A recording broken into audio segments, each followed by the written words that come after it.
Okay, a lot of times you'll have your favorite pair of shorts or whatever, and they'll tear in such a way that you think you need to throw them out. Now you can do this mend by a lot of different ways.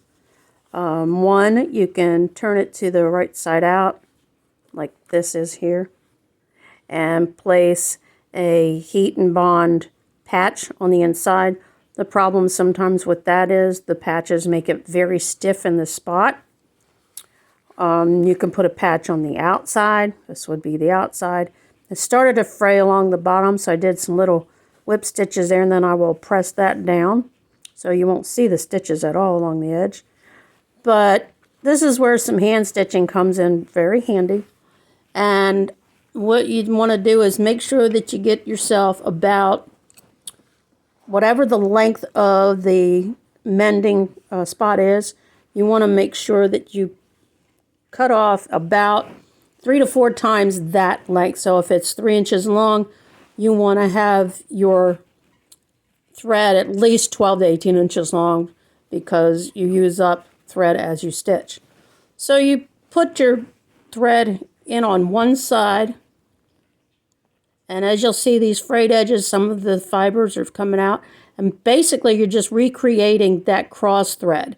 So you go from the left to the right if you're left-handed like myself, and you go to the other side and just grab those last 2 little rows of threads, and you want to pull that through like so.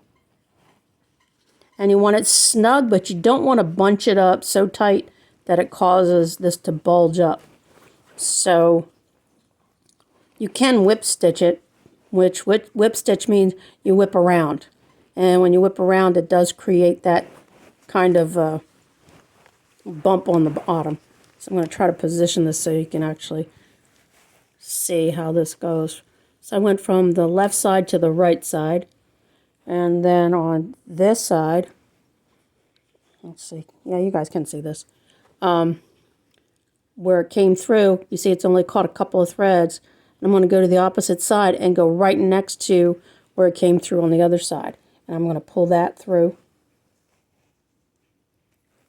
And sometimes you have to do it twice, because a lot of times what happens is those last 2 threads where it tore, it won't catch properly.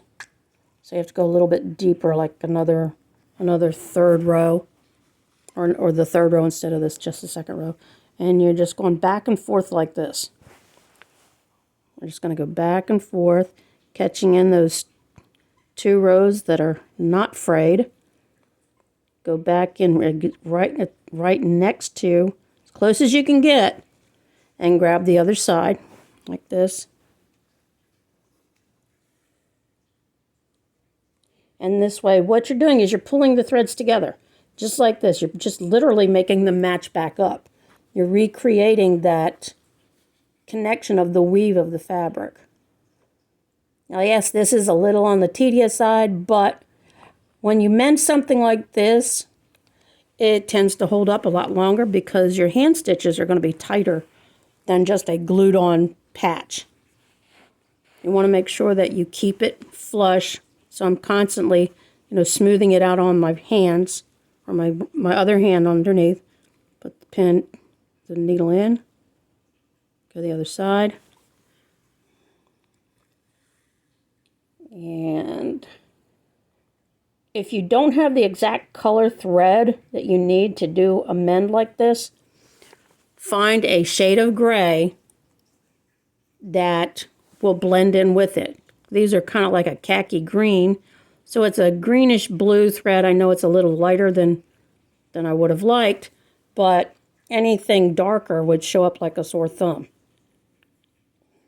So I'm just going to go back a couple more so you can see how it ends up on the right side. This is, you always turn your garment wrong side out, because you're going to work from the inside. I can't really tell if I've got, I can kind of feel with my finger on the other side if it's staying smooth. You want to make sure that it stays smooth and that you don't have too many fuzzy threads on the other side from where they had frayed open. But I'm going to do a couple more, and then we'll take a look at the other side. See, it's right there real close. Go to that right side. I'm literally just picking up the next two horizontal rows of weave in this fabric. Pull it snug, but not too snug. Go back through one more time, and we'll take a peek at the other side and see how it's coming along, and then I will finish this off. So it's back and forth just like that, and you come to the other side. See, I haven't tightened it up, but as you can see, it's closing up that gap. Now the last step you would do with this is you would go back, and I can do it here to show you because I know I'm going to need more thread. What you want to do is go this way. It's just like if you were a sewing machine. Just zigzag it back and forth. Or you're doing stitches to the side. Like this. Okay. And that should catch up and smooth it out on the other side. Well, we'll just see how that works out.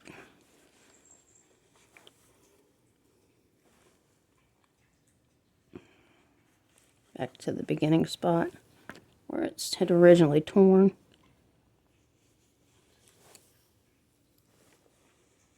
And you want to start past where the rip starts. You want to start in a strong spot and then work your way across the actual tear on this. And I'm just going to go back and forth this way. And then I'm going to check the other side and see how good or bad I just did. Okay, so let's look at that. See, now when the rest of it's done, you don't really see it. If this was the exact same color thread, it would be much better, but it's really close. I mean, using a greenish gray thread is good. This is a little fuzzy up here because on the actual hem of it, it had ripped and was getting all frayed up.